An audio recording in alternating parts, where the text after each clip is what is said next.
السلام عليكم إخوان المسلمين، إخوان المحسنين. نسأل الله عز وجل أن يتقبل من كل إنسان اللي هو عمل الخيري. وهذا الأخ راهو العم وراه في العمر ديالو 40 سنة وهو كيعاني مسكين.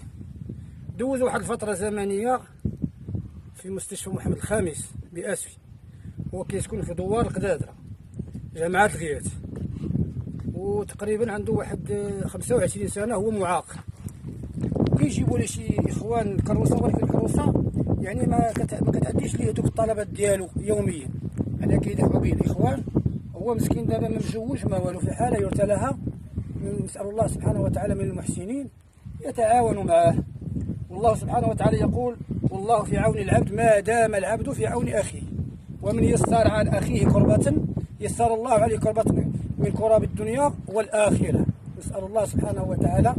هو راه دابا كتشوفوا الحاله ديالو، كيعيش غير مع الاب ديالو، والاب ديالو يعني في عمر واحد 80 سنه، والام ديالو حتى هي عندها واحد 70 سنه وما فوق، وهو لا يملك شيء، يعني ما عنده لا سكن لا والو. هو كيطالب دابا الا بواحد التنقل ديالو، اما دراجه عاديه واما دراجه ناريه، والله لا يضيع اجر من احسن عمله. والسلام عليكم ورحمه الله. وحتى السكن ما عندوش مسكين حاليا هو دابا. وتحياتي اليكم. هو كيسكن مع الاب ديالو. باش يوصلكم جديد ديال اسفي الان تابعونا على مواقع التواصل